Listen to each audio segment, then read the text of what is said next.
இன்றைய வாழ்க்கைக்கான சில விஷயங்களை சொல்லி நான் முடிக்கிறேன். சார், இன்னைக்கு நம்ம சந்திக்க வேண்டிய சிக்கல்கள் எத்தனை இருக்குது தெரியுமா? ஒரு படம் பார்க்க போனால் அந்த படம் பார்க்குற படத்தினுடைய விலையை விட அங்கே வாங்கி சாப்பிடுகிற பாப்கார்னின் விலை 3 மடங்கு அதிகமாக இருக்கிறது. யார் தட்டி கேட்டாங்க?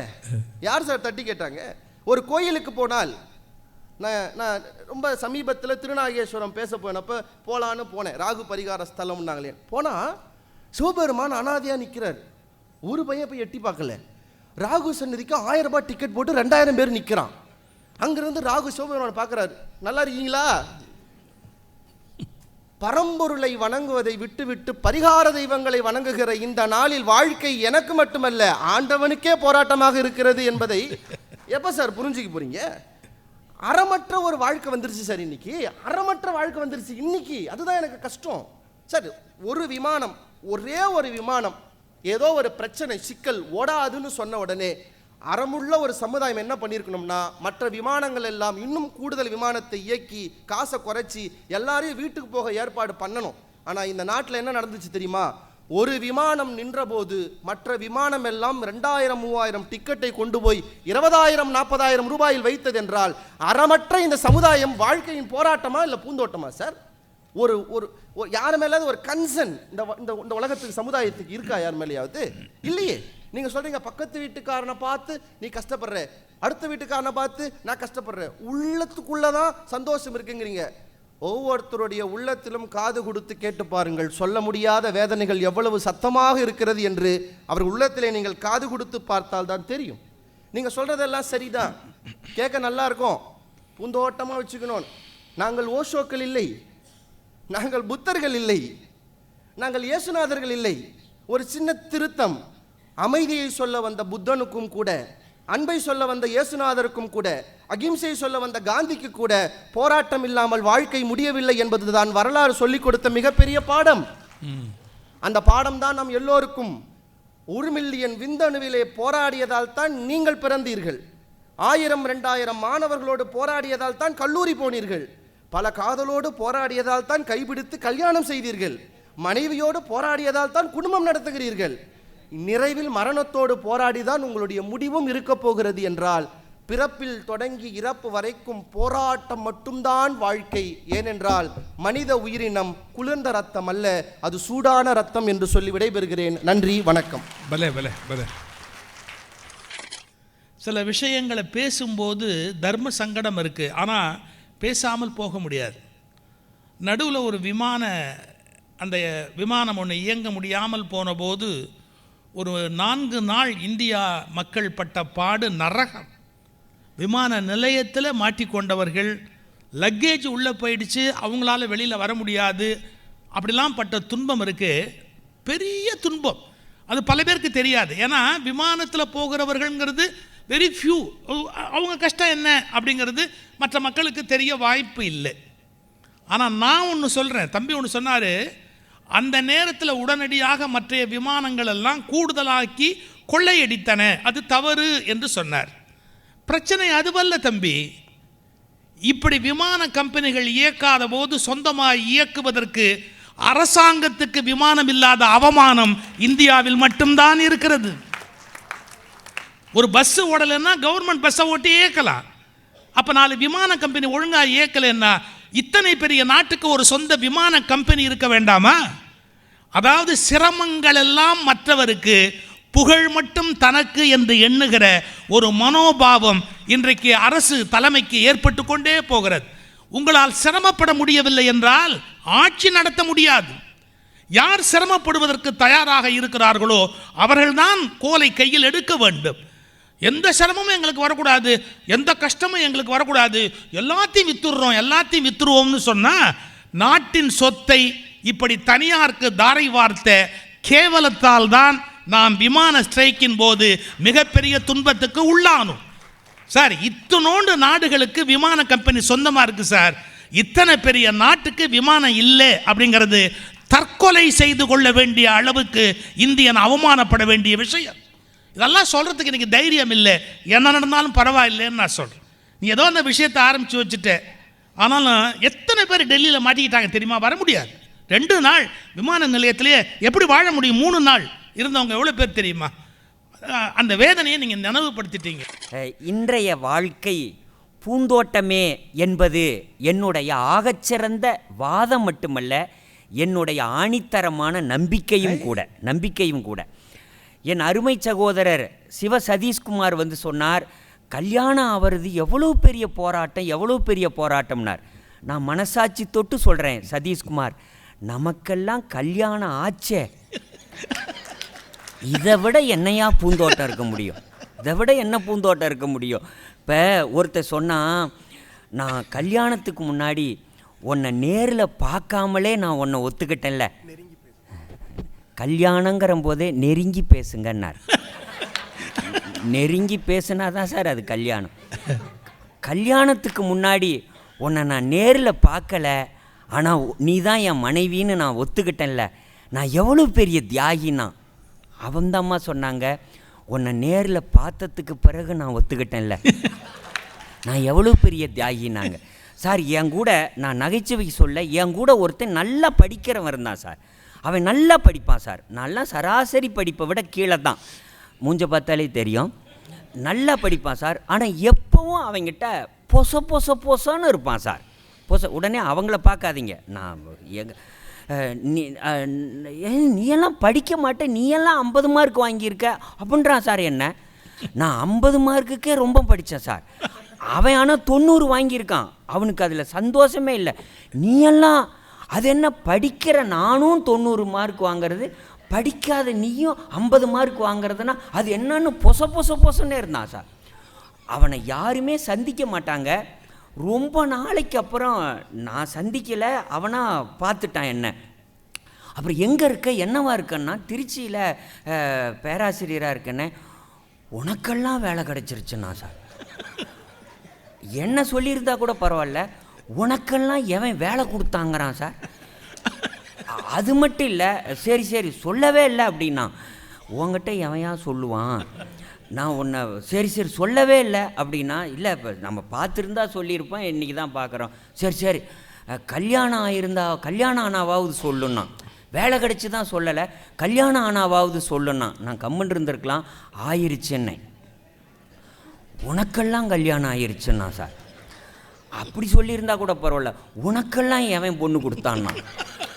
ஏண்டா, எனக்கு வேலை கொடுத்தா எவன் கொடுத்தாங்கிற, எனக்கு பொண்ணு கொடுத்தா எவன் கொடுத்தாங்கிற, உனக்கெல்லாம் கல்யாணம் ஆயிடுச்சுங்கிற, உனக்கெல்லாம் வேலை கிடைச்சிருச்சுங்கிற. நான் பேசாமல் வந்துட்டேன், எனக்கு குழந்தைங்க இருக்குதுன்னு அவங்ககிட்ட சொல்லலை. ஏன்னா உனக்கெல்லாம் குழந்தை பிறந்துருச்சும்மா சார். நான் பூந்தோட்டம் தான் சார். ஏன்னா சார், நாம் எல்லாருமே 2019 நாம் நல்ல வசதி வாய்ப்போடு இருக்கணும்னு ஆசைப்பட்டோம் சார். 2019 நல்ல பணக்காரங்களாக இருக்கணும்னு ஆசைப்பட்டோம். 2020 வேண்டாம், உடல் ஆரோக்கியத்தோடு இருக்கணும் அப்படின்னு ஆசைப்பட்டோம். 2021 உசுரோடு இருக்கணும்னு ஆசைப்பட்டோம். இந்த உலகத்தில் 60 லட்சம் உயிர்களை காவு வாங்கிய கொரோனாவுக்கு பிறகு நாம் உயிரோடு இருக்கிறதே பெரிய பூந்தோட்டம் தான் சார், பெரிய பூந்தோட்டம் தான். நீங்கள் கொரோனா காலத்தில் இப்போ ஐயாவுடைய கருணையினால் நான்லாம் தொலைக்காட்சியில் இந்த முகம் வர்றதுக்கு ஐயாவுடைய பெரிய கருணை தான். எல்லாரும் என்னை டிவியில் பார்த்தாங்கங்கிறாங்க சார். சத்தியமாக இன்னைக்கு வரைக்கும் நான் என் வீட்டில் டிவி பார்க்க முடியலை சார், முடியலை. என் பட்டிமன்றம் வருதுறான்னே, எல்லாம் நடுவர் ஐயாவுடைய துவக்க உரையை பார்க்குறாங்க, அணித்தலைவர் பேச்சை கேட்குறாங்க, அடுத்து நான் தாங்கிறேன். என் பையன் டிவி ஆஃப் பண்ணிட்டான் சார். ஏன்னா வீட்லேயே உன் பேச்சு கேட்க முடியல. ஏன் டிவியில் எப்படி ஆண்டான்? என் பொண்ணு சார், என் பொண்ணு எந்திரிச்சாங்க சார். அப்பா டிவியில் பேசுகிறாரு, ரிமோட்டை ஆஃப் பண்ணுற அப்படின்னா சார். சே இப்படி ஒரு குழக்கொழுந்து எனக்கு வந்ததுக்கு நான் பெருமையாக நினைக்கிறேன் சார். என் பையன் டிவியை ஆஃப் பண்ணான், என் பொண்ணு போய் ப்ளக்கே பிடுங்கி விட்டா சார். என் மனைவி கிடுகிடுன்னு வெளியே ஓடுனாங்க. அக்கம் பக்கத்து வீட்டுக்காரங்கிட்டலாம் சொல்கிறாங்க, என் புருஷன் டிவியில் பேசுகிறான்னு சொல்கிறாங்களோன்னு நினச்சேன். மெயினே ஆஃப் பண்ணிட்டு வந்துட்டா சார். ஆனால் இன்றைக்கி நான் சொல்கிறேன் சார், என் வீட்டில் நேர்லேயும் என் பேச்சை கேட்கல, டிவிலையும் என் பேச்சு கேட்கல, ஆனால் சார் இன்னைக்கு வரைக்கும் நான் எந்நேரம் வீட்டுக்கு போனாலும் அர்த்த ராத்திரியில் கூட முதல்ல கதவை திறக்கிறது என் பொண்ணு தான் சார். என் பொண்ணு தான். பாசம் இல்லை, பையில் என்ன வாங்கிட்டு வந்திருக்கேங்கிறதுக்காக. ஆனால் நான் கேட்குறேன், இந்த சின்ன சின்ன விளையாட்டு இருக்கே, இதுதான் சார் வாழ்க்கையினுடைய பேரானந்தம் சார், பேரானந்தம். இந்த குழந்தை வாய்க்காம எத்தனை பேர் தவிக்கிறான் தெரியுமா? நீங்கள் வாழ்க்கை பூந்தோட்டம் என்று உணருவதற்கு தயவு செய்து மருத்துவமனைக்கு போய் பாருங்கள். இந்த மருத்துவமனைக்கு வராமல் நாம் இருக்கிறோமே, நாம் பெரிய பூந்தோட்டக்காரன்தான் என்று நீங்கள் நினைப்பீர்கள். நீங்கள் போலீஸ் ஸ்டேஷனுக்கு போய் பாருங்கள். இங்கெல்லாம் காவல் நிலையத்தின் வாசலுக்கு வராமல் நாம் இருக்கிறோமே, நம் வாழ்க்கை எவ்வளவு பூந்தோட்டம் என்று அப்போது உங்களுக்கு புரியும். நீதிமன்றத்துக்கு போய் பாருங்கள். இந்த நீதிமன்றத்தின் படியேறாமல் நமக்கு வாழ்க்கை வசமாகி இருக்கிறதே என்று உங்களுக்கு பூந்தோட்டம் என்று நினைக்கிறேன். கடவுளுக்கு தேர் இருக்கிறது, கணவான்களுக்கு கார் இருக்கிறது என்று நீங்கள் கவலைப்படாதீர்கள். நமக்கு கால் இருக்கிறது என்று கர்வப்படுங்கள். நடுவர் அவர்களே, நான் ஒரு செய்தி அழுத்தமாக சொல்கிறேங்க. ஏன் தெரியுமா? என் மனசுக்குள்ளே இருக்கிற ஆத்ம துடிப்பு அது. ஒரு காலகட்டத்தில் நல்லா படிக்காத பயல்கள்லாம் வாழவே முடியாது சார், வாழவே முடியாது. ஆனால் ஒன்று, எங்கள் மாணவர்களுக்கு மத்தியில் ஒரு நேர்மை இருந்துச்சு, ஒரு மனசாட்சி இருந்துச்சு, ஒரு ஒழுங்கு இருந்துச்சு.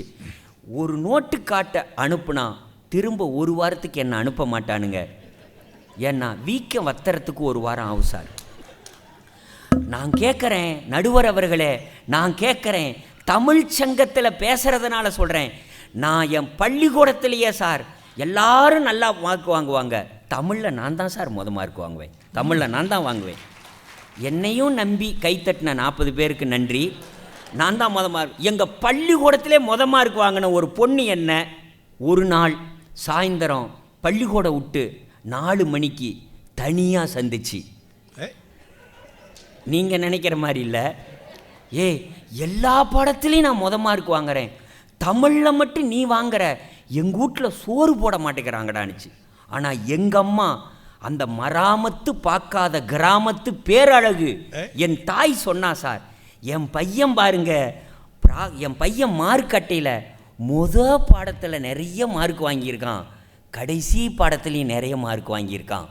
அது ரேங்க்குன்னு எங்கள் அம்மாவுக்கு தெரியல சார், தெரியலை. நான் ஏன் தெரியுமா நான் தமிழில் மார்க் வாங்கினேன்? அந்த பொண்ணுக்கிட்ட சொல்கிறேன் சார், சத்தியமா நீ வாழ்நாளில் வரைக்கும் தமிழில் நான் தான் வாங்குவேனே, தமிழில் நான் தான் சார் வாங்கினேன். ஏன் தெரியுங்களா? ஒரே புத்தகத்தை வருஷம் முழுக்க படித்தா மார்க் வாங்க முடியாதா சார்?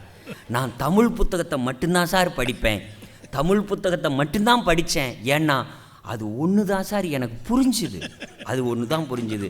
தமிழை நான் கைவிடலை, தமிழும் என்ன கைவிடலை. அப்போ என்ன அர்த்தம்னா, நான் இப்படி சொல்கிறேன், பள்ளிக்கூடத்தில் ரிசல்ட்டுன்னு போடுவாங்க, கரும்பலகையில் எழுதி போடுவாங்க தேர்ச்சி பெறாதோர்னு. நான்லாம் சகோதரி பர்வீன் அவர்கள் இயக்குனர் அவர்கள் முன்னிலையில் ஒரு உண்மையை ஒத்துக்கிறேன், 5வது ஃபெயில் ஆனவன் சார். அதுக்காக கூப்பிடாம விட்டுறாதீங்கம்மா, 5வது ஃபெயில் ஆனவன் விட்டு 2 நாள் வெளியே வரல சார். என்னாச்சும் பானுவ. ஆனால் இன்னைக்கு அது போராட்டம். ஆனால் இன்னைக்கு என் பிள்ளைக என்ன மார்க் வாங்கினாலும் பரவாயில்ல, அவன் ரிசல்ட் இன்னைக்கு தலை நிமிந்து வெளியே வர்றான் சார். ஏன் தெரியுமா? என்னை பார்த்து மார்க் என்னன்னு கேட்குறவன் ரத்தங்கைக்கு சாவான்னு ஒரு ஸ்டேட்டஸ் போட்டு வெளியே வரான்ல சார். இப்போ கேட்டவன்லாம் விட்டு வெளியே வர மாட்டேங்கிறான், கேட்குறவன்லாம் வெளியே வர மாட்டேங்கிறான்.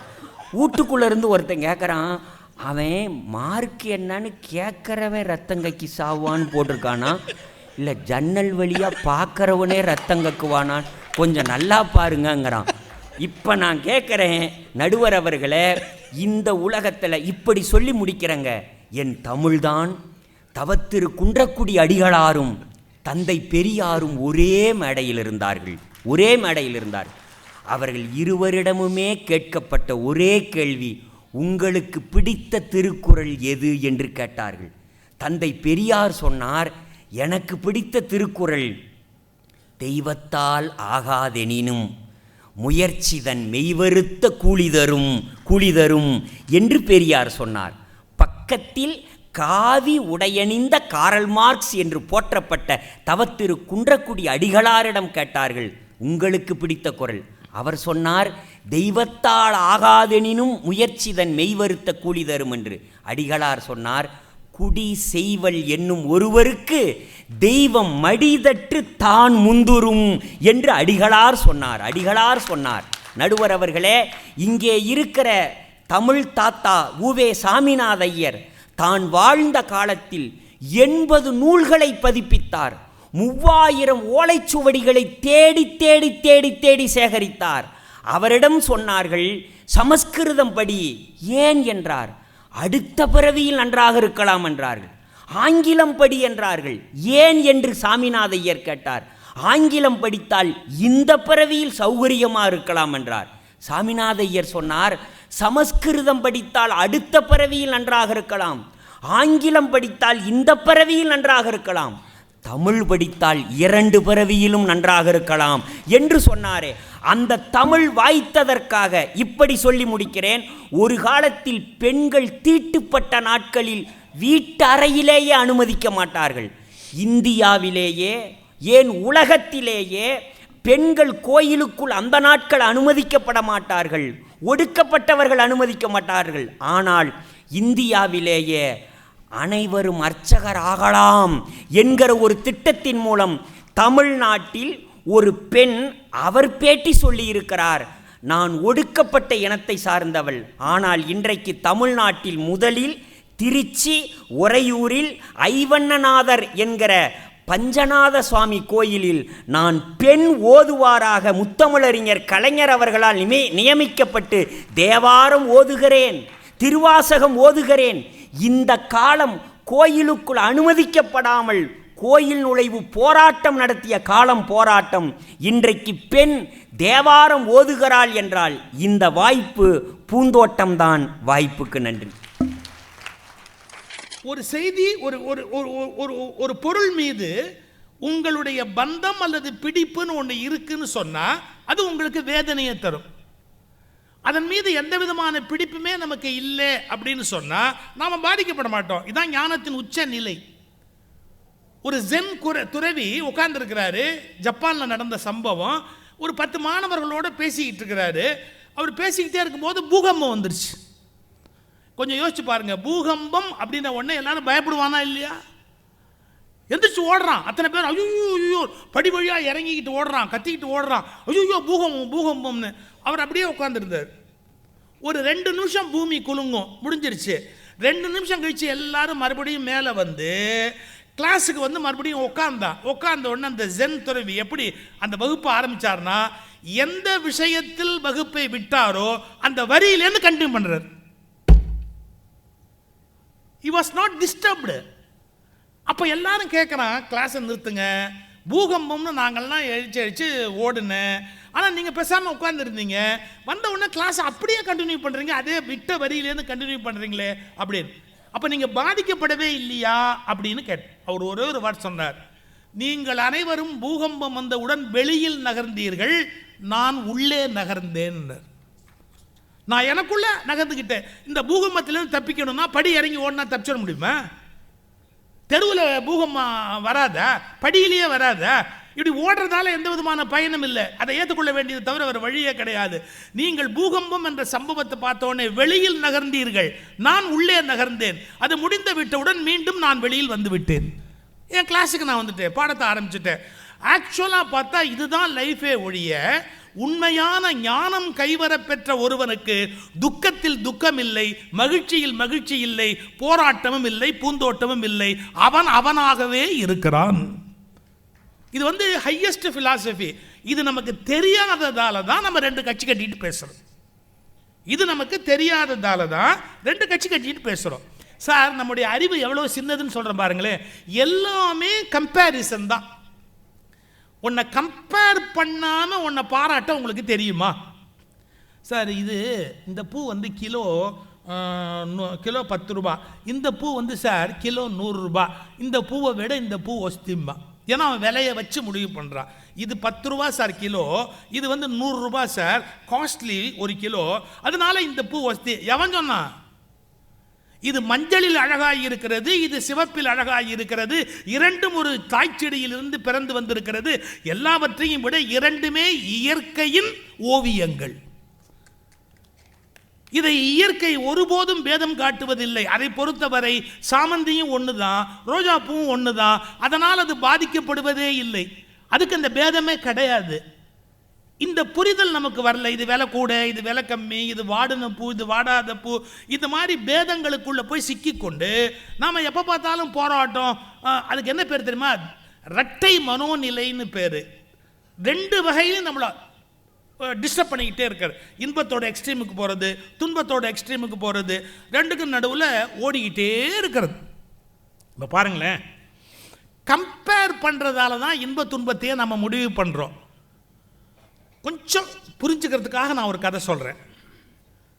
ஒரு துறவிகிட்ட வந்து ஒருத்தர் சொன்னால், எங்கள் பசங்கள்லாம் வீடு ரொம்ப மோசமாக இருக்குது, சின்னதாக இருக்குது, அப்பா பெருசாக கட்டு, அத்தை பண்ணு இத்தை பண்ணுலாம் தொந்தரவு பண்ணுறாங்க ஐயா. ஆனால் என் கஷ்டம், பொருளாதார கஷ்டம் என்னன்னு என் பிள்ளைங்களுக்கு தெரியல.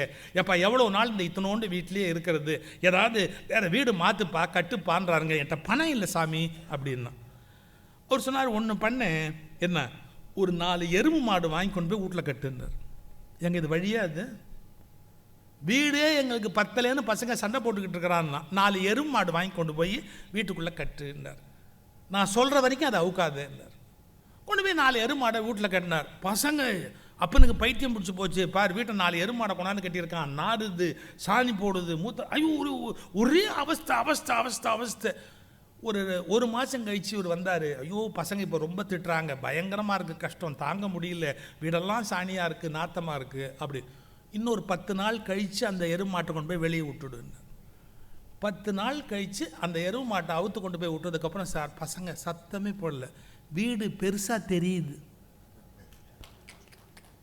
இந்த எருமை மாடு உள்ளே வந்துட்டு வெளியே போச்சு பார்த்தீங்களா? அப்போ என்ன ஆச்சுன்னா, எருமை மாடு இருந்தபோது ரொம்ப கஷ்டப்பட்டதால் இப்போ இருக்கிறதே ரொம்ப வசதி அப்படின்னு தோண ஆரம்பிச்சது. கம்பேர் பண்ணாமல் நாம் எதையும் முடிவெடுப்பதில்லை. ஒரு உண்மையான ஞானம் என்பது எதையும் எதையோடும் ஒப்பிடாமலேயே அதன் தன்மை என்ன என்று கண்டறிதல் தான் முழு மெய்ஞானமாக பரிணமிக்கிறது. அது புரிஞ்சுக்கிறது கொஞ்சம் கஷ்டம், ஆனால் நீங்கள் ட்ரை பண்ணி பாருங்க. எதையும் எதோடையும் கம்பேர் பண்ணாதீங்க. கம்பேரே பண்ணாம இது நல்லது இது நல்லது இல்லைன்னு முடிவெடுக்கக்கூடிய ஆற்றல் வந்தா மட்டும்தான் நாம் ஒரு உயர்ந்த இடத்தை நோக்கி பயணம் பண்ணுகிறோம்னு பொருள். அடிக்கடி நான் என் பேச்சில் சொல்ற உதாரணம் தான், சினிமாவுக்கு போயிருப்பீங்க, ஒயிட் ஸ்க்ரீன் இருக்கும். அந்த காலத்தில் உங்களுக்கு ப்ரொஜெக்டர்னு ஒன்று உண்டு, இப்போ அப்படி கிடையாது, சிஸ்டம் மாறி போச்சு. அந்த பக்கமாக ஒரு ப்ரொஜெக்டர் இருக்கும், அந்த ப்ரொஜெக்டர்லேருந்து இந்த ஸ்க்ரீன் வெள்ளித்திரையில் காண்க அப்படின்னே போடுவான். அந்த காலத்தில் மற்றவற்றை வெள்ளித்திரையில் காண்க, உள்ளே போன உடனே வெள்ளித்திரை அப்படியே வெளவெளேல்னு இருக்கும், நீங்கள் அதை பார்ப்பீங்க. ஒன்றுமே இல்லை, அதில் லைட்டை ஆஃப் பண்ணி அந்த ப்ரொஜெக்டர் ஓட விட்டோன்னு பார்த்தா குருவி வருது, அருவி வருது, அவன் வரா இவன் வரான், பூ பூக்குது, மியூசிக் வருது, என்னெல்லாமோ நடக்குது. கரண்ட்டு கட்டான ஒன்று எல்லாம் காணாமல் போயிடுச்சு. நீங்கள் அந்த திரையில் பார்த்தீங்களே, அதில் அருவி இருக்கு. நீங்கள் அந்த திரையில் பார்த்தீங்களே, அதில் குருவி இருக்கு. நீங்கள் அந்த திரையில் பார்த்தீங்களே, அதில் அந்த பூ இருக்கு. நீங்கள் அந்த திரையில் பார்த்தீங்களே, அதில் அந்த ரத்தம் இருக்கு. இல்லை, எல்லாம் எங்கே இருக்கு? அங்கே ஃபிலிமில் இருக்கு. ஃபிலிம் என்ன பண்ணுச்சு? இங்கே ப்ரொஜெக்ட் பண்ணுச்சு. அதுக்கு ப்ரொஜெக்டர்னு பேர். அந்த காலத்தில் ப்ரொஜெக்ட் பண்ணுச்சு. வெள்ளை ஸ்க்ரீனில் எல்லாம் ஏறி இறங்கி ஒன்று பூவா தெரியுது, ரத்தமாக தெரியுது, பொண்ணா தெரியுது, ஆணா தெரியுது, அருவியா தெரியுது, குருவியா தெரியுது. இதை நீங்கள் புரிஞ்சுக்கிட்டா போகிறோம். வாழ்க்கை ஒரு வெள்ளித்திரையை போன்றது. உங்கள் மனதில் இருப்பதை நீங்கள் அதன் மீது ப்ரொஜெக்ட் செய்து உங்கள் ப்ரொஜெக்ஷனையே பார்த்துக்கிட்டு இருக்கிறீங்களே ஒழிய உண்மையில் அது வெறும் வெள்ளித்திரை. அதில் எதுவும் இல்லை, அதில் எதுவும் இல்லை, அது காலியானது, அதில் எதுவுமே இல்லை. எல்லா பதிவுகளும் நீங்கள் அதன் மீது ஏற்றி வைத்தது. Projection, totally projection. இது நான் சொல்லுவது ஏதோ பள்ளிக்கூடத்திலேயோ கல்லூரியிலையோ கற்றுக் கொடுக்க முடியாது. எல்லையற்ற பெருஞானத்தை நோக்கி நீங்க பயணம் பண்ணினா மட்டும்தான் இந்த புரிதலுக்கு நாம வர முடியும். நாம் நம்முடைய இன்ப துன்பங்களையும் கற்பனைகளையும் ஒன்றின் மீது ஏற்றிக்கொண்டு அதை துன்பம் என்கிறோம், போராட்டம் என்கிறோம், பூந்தோட்டம் என்கிறோம். உண்மையாகவே வாழ்க்கை வெறும் வாழ்க்கை மட்டுமே, அது பாட்டுக்கு நடந்துகிட்டு இருக்கும்.